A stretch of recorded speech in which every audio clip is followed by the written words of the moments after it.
So after mo magpa-level, punta tayo ng Frontera. Type mo lang Ego 0. Bebenta muna natin tong items. Ito, alisin mo ito siya. Hindi na kasi gagamitin to.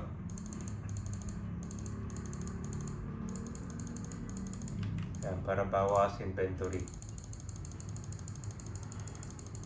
Except dito sa TCG at saka itong berry ticket. Kasi gagamitin natin na maya yan.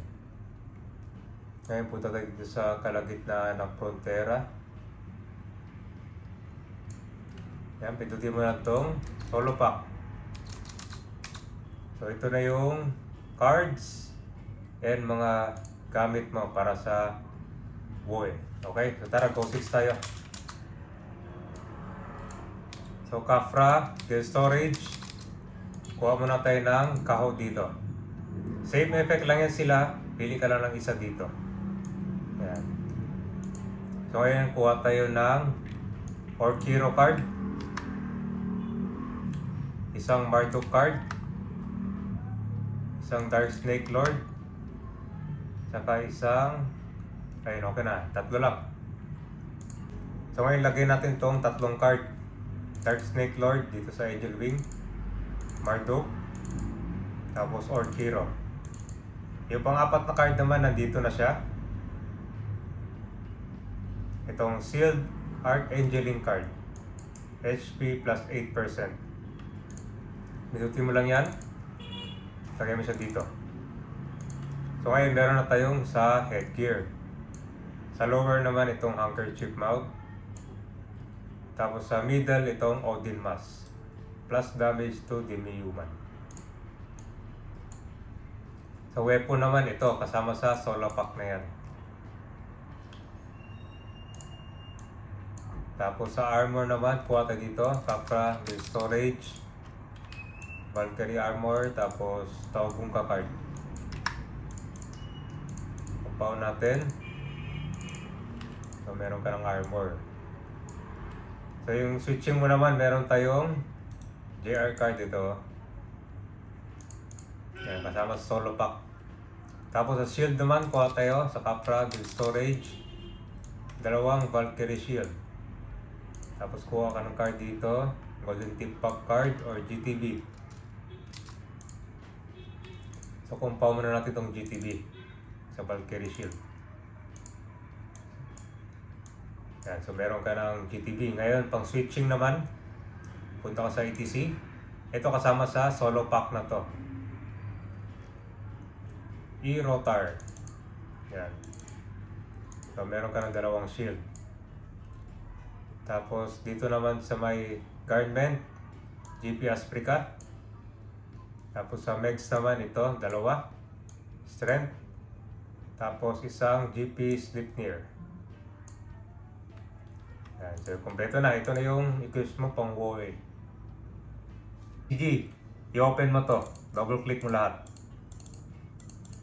Yan. Magiging pera kasi yan. So na-click mo na lahat. Tignan mo yung pera mo. 800 million. So ngayon, punta tayo dito sa food dealer. Sa Frontera to ha. Pindutin mo tong food dealer. Bili ka ng chemical helm, 40 pieces. Shield, 40 pieces. Armor, 40 pieces. Weapon, 40 pieces. Tapos repair, 40 pieces. So pwede mo siyang ilagay dito kahit saan. Ako kasi nilalagay ko dito sa skill bar para pang coat yan para hindi ka mapasagan ng gamit. So discard mo na lang kung saan mo ilalagay yan. After nun, punta tayo dito sa gitna naman. Pinutin mo tong berry exchanger ito. Tapos exchange berry ticket. So magkakaroon ka ng 200 berries. So lagay mo lang sa dito kahit sa skill bar. So lagay natin sa F9. Ngayon naman ituturo ko sa inyo itong 4RT tools at saka itong auto berry.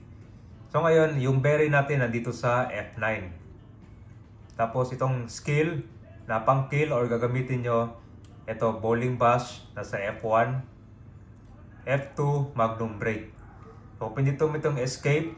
Tapos BMI shortcuts. Hotkey F1, F1 yan. F2, so hanggang F9. So yung iba dito, diskarte mo na yun kung anong skill lalagay mo. Pero ang pinaka-standard nito, hotkey 11, F1, hotkey 19 hanggang F9. Yan. So meron na tayong F1, ito yung bowling bash. F2, magnum break. Okay? So next natin, buksan mo yung ELBS folder. Okay, ito, ELBS origin. Open mo yan. Tapos pindutin mo tong 4RT tools. Yes. So may lalabas yan dyan. Ang unang gagawin mo dito, pindutin mo tong Ragnarok client. So pili ka ng RO. Ito yung ELBS origin. So ito yung LK na pangalan natin, LQ1. Dapat pangalan niya ng LK mo. Tapos autopath, lagay mo lang nan 00. Ito 0 mo lang yan. Tapos YGG Drasil. So lagay natin F9 kasi nasa F9 yung berry, di ba?